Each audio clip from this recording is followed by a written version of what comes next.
Doneiko Slaughter running afoul of the law.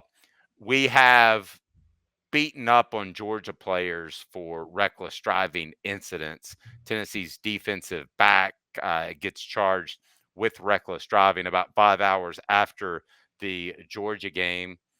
Big deal, small deal, no deal. And it happens to be the second Vol who has been involved in an incident like this. So get us updated, and then let me get your thoughts. And on the message board, big deal, small deal, no deal. So yeah, Doneiko Slaughter cited for reckless driving just a few hours after the Georgia game. He follows DeSean Bishop, Tennessee's running back, who was cited for reckless driving back on October the 29th. He was issued 2 misdemeanor citations by the UT Police Department during a traffic stop around 1 a.m. Sunday at the intersection of Cumberland and 18th. Cited for reckless driving and improper lane change because he drove over the median, which sounds like he was doing something stupid with this car like teenagers do. I've seen somebody try to, those like concrete medians in the middle of a road. My guess is he thought it'd be funny to like try to hop it. I've seen people try to do that, but that's speculation on my end. Yeah, and here, excuse me. Here are my thoughts. I don't think this is a big deal, and I don't think any of the incidents, other than the one that claimed someone's life to Georgia, was a big deal in and of themselves. I thought it was the culmination of all of them. So if this becomes a problem at Tennessee, then we'll continue to keep an eye on it. We'll monitor it. I don't think it is a big problem at Tennessee. And as a matter of fact, let's take a second to look at this football program. When has discipline been an issue? It hasn't under Josh Heupel. If you get in trouble, you're probably gone, or it's something minor. And I'll defend Doneiko Slaughter for a second. It's 5 hours after you just got hammered by Georgia. You would have had an interception that could have swayed the game, but you got called for pass interference on that very same play, which negated it. I'll be honest with you. I mean, my vice sometimes is driving fast, and I'm not making excuses, and I shouldn't do it. And if I get pulled over, then I'll pay the ticket. But and I will give you I will tell you something too. Traveling a lot, which I've done this year, I accidentally drove down the. I pulled out of a hotel and drove the wrong way down a one-way street. I could have gotten the same ticket for that night or any of the other times when I've driven too fast. I don't have a huge problem with the Doneiko Slaughter as long as it doesn't happen again, and as long as it doesn't turn out to be a handful of players. Here's where it's a small deal, and not just because it's the second one. And I'll tell you exactly why it's a small deal. We just talked on the last segment, Dave. You talked about how much you believe in Doneiko Slaughter, and I think we all talked and agreed how much of a disappointment he's been this year. Right? He's dramatically underachieved from what we thought he could be. Great. And I would have agreed with you until me being a Grizzly fan watching John Morant last year. And because for those who don't know, the John Morant waving the gun was not the first incident with John Morant. There were a host of minor issues that kept popping up. While those issues kept popping up, you saw John Morant's game regress and regress and regress. And what I think what's happening is sometimes, Dave, I think your off the field incidents are tied to regression on the field or on the court because you're focused on doing things you shouldn't do off the court or field rather than trying to improve your game on the court. John Morant got his contract and decided, I don't care about upping my game anymore. And he had a massive regression last year, and the regression preceded the off the court incidents. And the first gun incident, what I thought was so disgraceful about it wasn't that he was waving a gun in a strip club, which is bad. It was that he was doing it after the Grizzlies lost to the Nuggets in a game to determine the number 1 seed in the playoffs, a huge game. And I'm like, do you not care that you just lost a really bad game and you played horrible and you're going to go do this? And I that's what stands out to me. So you're saying you're telling me that you think, and this is a debatable topic, and I want to get into this, that off-field discipline can show itself in on-field discipline. I happen to think that's true. I don't think it's true 100% of the time. But I think if you look at the early 2000 Philip Fulmer teams, there were some guys that knew, James Banks, that they weren't going to be suspended and they could be told to run laps around the field, which James Banks was at one point, and he just said no and stood on the sideline and did air squats. So I think that affected his discipline on the field too. I'm using one example, but there are several players that knew in that time period you're still going to play if you're good enough, and it doesn't matter what you do off the field. And I think it made them less disciplined on the field. I think they're totally related. So I think it's a concern if it happens more and more. Again, I'm not overly concerned about it now, but the point you bring up is real. Off field discipline and on field discipline are connected. How strongly we could debate that, but And, there's certainly something to that.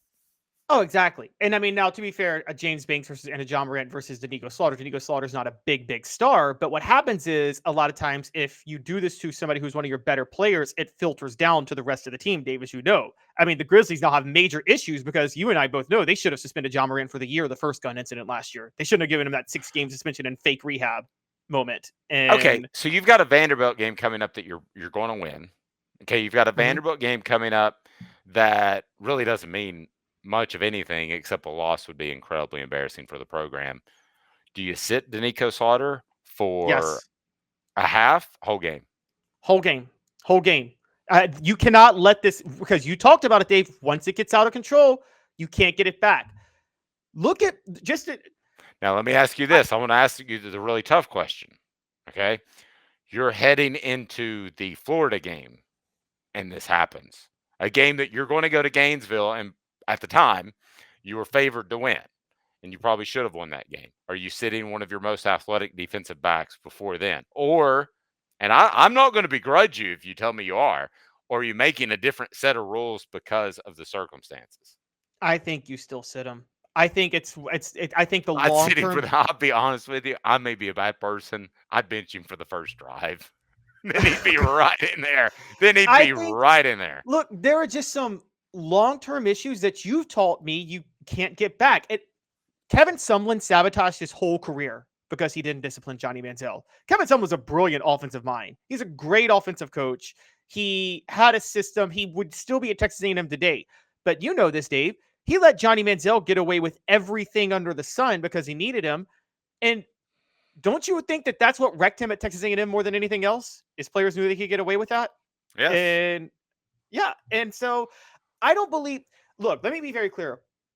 Here's where I'm different from a lot of people. I don't believe in a strong, like, quick reaction to immediately dismissing players. I don't like coaches that do that. I don't believe in dismissing players from the team unless they keep repetitively causing problems. Because I think, so the whole, oh, I'm tough on discipline, I'll dismiss my player from the team. I'm like, really? You're going to ruin this kid's life because they made a mistake? Don't do that.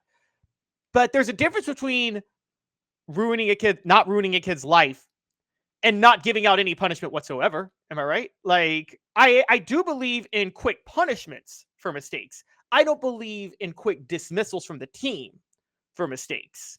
And so, you know, you don't want to do like Urban Meyer and say, oh, Brandon Spikes tried to blind a player in a game. I'll suspend him for a half just to send a middle finger to the SEC. And it's a half against Vanderbilt. Yep. And Urban Meyer, in the most sociopathic way, realized he wrecked the program and then he bailed on it before it was going to catch up with him. And so I think that, I think with Doneiko Slaughter, you kind of have to sit. I believe even for the smallest infractions, I believe in 1-game suspensions and tough punishments. I just don't believe in, even for larger infractions, I don't really believe in dismissals because I don't think dismissing a player, unless you absolutely have to, it doesn't do anybody any good in that moment. Okay. Would you suspend Doneiko Slaughter? I changed today's tough question, our poll question on YouTube. So you have to go to YouTube to vote. Would you suspend Doneiko Slaughter against Vanderbilt for reckless driving? Yes, the whole game. Yes, a half. Yes, a drive. Nope, all good. By the way, finishing second in our last poll was broccoli something and Heim's oyster goodness for your favorite side. Deviled eggs came in number one. Oh yeah, but go ahead and let's get your votes on that. The whole game, a half, a drive, all good. Now let me take this a step further. There were times with Philip Fulmer that I thought, this is a major misstep in the way he's handling or not handling discipline. Would this be a major misstep in your mind if Doneiko Slaughter went out there and played the entire game and wasn't suspended at all, or would it be just something you would file away?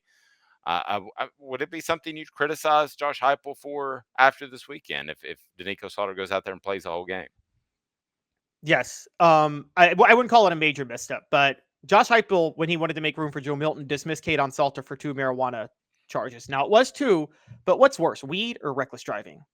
Reckless Oh, you driving would is get worse. you would get into the argument that he's a quarterback, but I tend to agree with you. Yes. Yeah. So I would that's my one issue. Now I will say with unaltered decision making as a quarterback, why are you carrying your weed out with you in public? Why are you not just smoking that in your room if you want to smoke it? But that's a different story.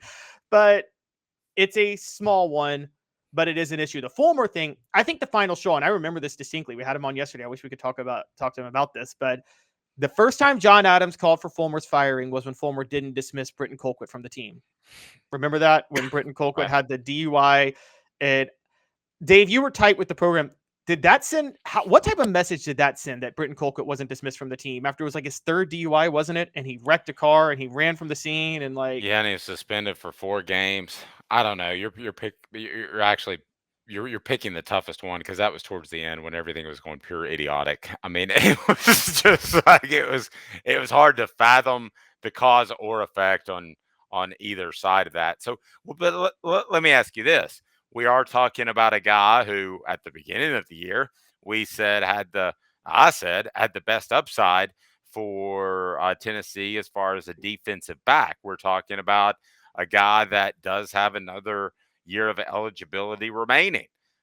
You might not just lose him for the Vanderbilt game, you might lose him for the whole year. And I'm talking about next year, 2024. He might get mad and just say, I'm out of here. Is that a factor in your mind? I think this is a very easy situation because I think Doneiko Slaughter has not performed to the level that he should be performing at. He should have beaten Tamarion McDonald out for that starting job, that starting nickelback job this year. Well, I know Gabe Giuliani played nickel. McDonald sometimes played cornerback, but they switched him out. Doneiko Slaughter was in the game last week because Tamarion McDonald was hurt.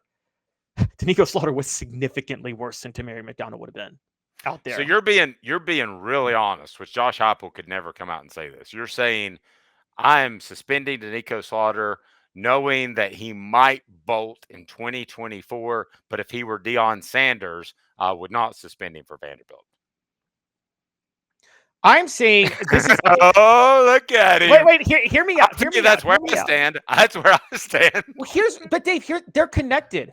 If he were Deion Sanders, he would not have been getting a reckless driving charge that night.